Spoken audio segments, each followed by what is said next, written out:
तो दोस्तों फाइनली आज बॉक्स ऑफिस पर रिलीज हो चुकी है इंडियन फिल्म इंडस्ट्री के रियल दादा बोले तो भाई जग्गू दादा की आ चुकी much awaited film the great grand super hero, जिसे फाइनली मैंने भी देख लिया है मेरे भाई। तो कैसी है ये फिल्म, क्या है इस फिल्म की कहानी, क्या इस फिल्म को देखने के बाद मैं आपको ये बातें कह सकता हूँ अपनी जुबानी कि भैया ये फिल्म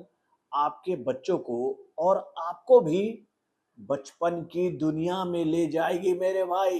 जिसको देखकर आप ये बात कहोगे कि भाई ये फिल्म तो वाकई में हमारे बचपन को हमारे सामने लेकर आ गई है। तो ये बातें मैं इस फिल्म को लेकर आप सभी से क्यों कह रहा हूं, चलिए मैं आपको बताता हूं इस फिल्म के रिएक्शन के माध्यम से। हेलो फ्रेंड्स, मैं हूं नरेंद्र और मैं आपका एक बार फिर से स्वागत करता हूं हमारे चैनल यानी कि वायरल न्यूज जंक्शन में। तो दोस्तों हाल फिलहाल के दिनों की अगर मैं बात करूं तो भैया इन दिनों हमारे पूरे इंडियन फिल्म इंडस्ट्री में भैया एक अलग ही तरह का दुनिया क्रिएट किया जा रहा है, जहां पर हमें ये बात बताई जा रही है कि भाई हमसे ज्यादा वायलेंट फिल्म कोई दूसरा मेकर नहीं बना सकता है। यानी कि भाई इन दिनों इंडियन फिल्म इंडस्ट्री में टाइगर तो कहीं पठान तो कहीं जवान तो कहीं मॉन्स्टर तो कहीं गॉडजिला तो कहीं ड्रैकुला तो कहीं ड्रैगन, मतलब कि ऐसी कई सारी फिल्में आ रही हैं जिसमें एक्शन उस लेवल का हो रहा है जिस लेवल पर जाकर वायलेंस जो है वो अपनी हदों को पार कर जाता है। और ऐसी फिल्में जब सिनेमा घरों में रिलीज होती है तो डिस्क्लेमर में पहले ही ट्रेलर के माध्यम से ऑडियंस को यह बात बता दिया जाता है कि ये फिल्म केवल युवाओं के लिए है, बच्चों के लिए नहीं है। यानी कि भैया जब आप ऐसी फिल्म को देखने के लिए अपने घर से निकलते हो तो आपको इस बात की चिंता सताती है कि भाई इस फिल्म को तो हम अपने बच्चों के साथ बैठकर नहीं देख सकते, इवन अपने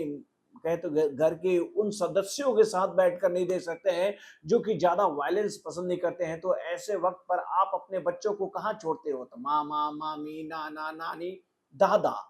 दादा के पास छोड़कर जाते हो कि भाई आप इनको घर में संभालो, हम जा रहे हैं इस फिल्म को देखने। यानी कि भाई हाल फिलहाल के दिनों में हम ये बात देख रहे थे कि बच्चों पर बनने वाली फिल्मों का सेगमेंट जो था वो पूरी तरह से इंडियन फिल्म इंडस्ट्री से नगण्य हो गया था। यानी कि भैया बच्चों के ऊपर कोई फिल्म बन ही नहीं रही थी। भाई एक दौर हुआ करता था हमारी इंडियन फिल्म इंडस्ट्री का जिसमें भाई कई सारी आइकॉनिक फिल्में आई हैं जिसमें बचपन और बच्चों की कहानियों को ऐसे दिखाया गया है जिसको देखकर आप भी ये बात कहोगे कि अब दिल्ली दूर नहीं है, बुट पॉलिश, मिस्टर इंडिया,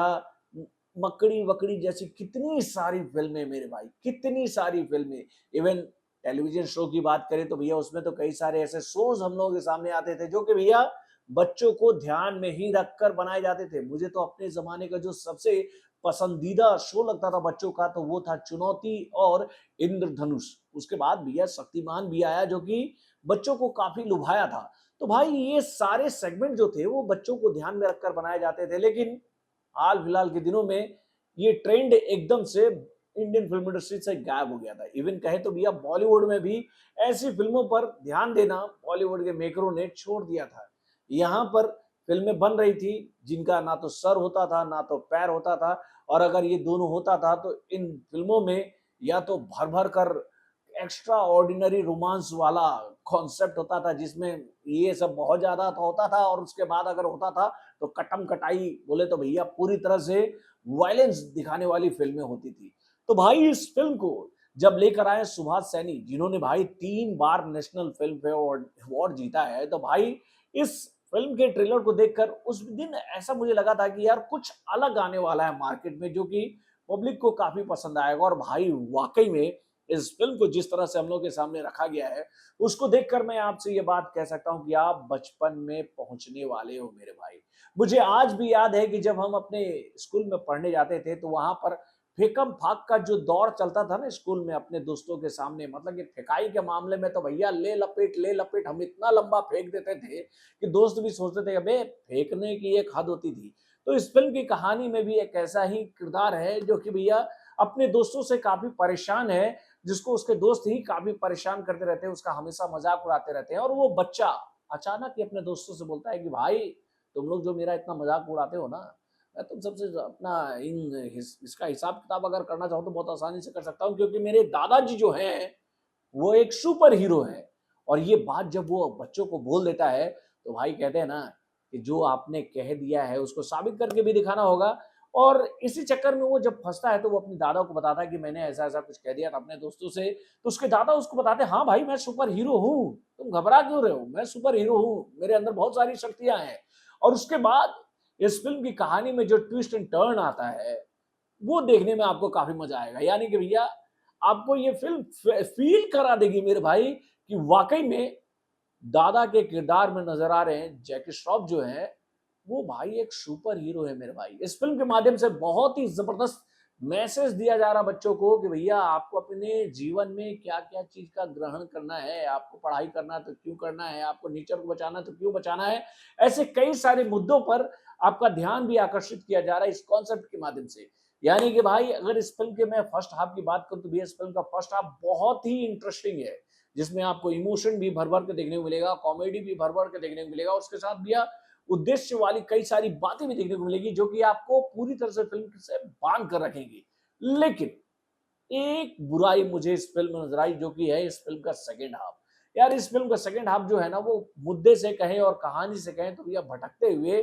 कुछ ऐसी चीज़ों को ज़्यादा फ़ोकस करवाने लगी इस फ़िल्म में जिसकी वज़ह से ये फ़िल्म फ़िल्म कम वीडियो गेम ज़्यादा थोड़ा-सा लगने लग गई थी। जिसकी वज़ह से ऐसा लगा ना कि भैया सेकंड हाफ जो है वो फर्स्ट हाफ से जाकर कहीं न कहीं कमज़ोर हो गया। अगर इस फ़िल्म का सेकंड हाफ स्ट्रॉन्ग रहता ना स्टोरी वाइज़ जैसे कि फर्स्ट हाफ इस फ़िल्म का था तो ये फ़िल्म नो डाउट एक मास्टरपीस बन जाती मेरे भाई। लेकिन उसके बावजूद भी मैं आप लोगों से ये बात कहूँगा कि इस नेगेटिव बात को आप हटा दो साइड में तो ये फ़िल्म वाक़ई में आपका दिल जीतने वाली है। और ख़ास तौर पर भाई जग्गू दादा यार, मतलब मैं तो इनके एक्टिंग का कायल बचपन से रहा हूँ यार, इनकी जितनी भी फ़िल्में मैंने देखी है, मैं एक ही बात बोलता हूँ यार ये बंदा अपने जिस पोज़ीशन में खड़ा रहता है ना, वहाँ पर किसी को सटने नहीं देता अपनी एक्टिंग के माध्यम से और भाई यहाँ भी जग्गू दादा ने वैसा ही परफॉर्मेंस किया है जिसको देखकर आप ये बात बोलोगे कि भैया उनके बॉडी लैंग्वेज को देखकर ऐसा लग रहा था कि भाई जग्गू दादा के अंदर तो दादाजी आ चुके हैं। और भाई जग्गू दादा की एक्टिंग को देखकर तो मैं टाइगर श्रॉफ से ये बात कहूंगा कि भैया अपने पापा से कुछ लेसन ले लिया करो यार, घर में उनसे बोलो कि यार एक्टिंग की कुछ टिप्स मुझे बता दो कि आप इतना बेहतरीन एक्टिंग कैसे कर लेते हो। तो दोस्तों वाकई में फिल्म बहुत ही अच्छी है। आप इस फिल्म को देखने जा सकते हो अपने पूरे परिवार के साथ में और खास तौर पर आप अपने बच्चों को जब इस फिल्म को दिखाने ले जाओगे तो आपके बच्चे भी आपसे ये बात कहेंगे कि पापा आई लव यू, आपने क्या फ़िल्म दिखा दी आज। तो भाई वाक़ई में बहुत ही शानदार फ़िल्म है ये। इस फ़िल्म को आप अपने पूरे परिवार के साथ देख सकते हो। तो बॉलीवुड से जुड़े और भी कई सारे खबरों को जानने के लिए हमारे चैनल यानी कि वायरल न्यूज़ जंक्शन को लाइक और सब्सक्राइब करना ना भूलिएगा और हमारे अपडेट्स को जानने के लिए बेल आइकन को ज़रूर दबाइएगा।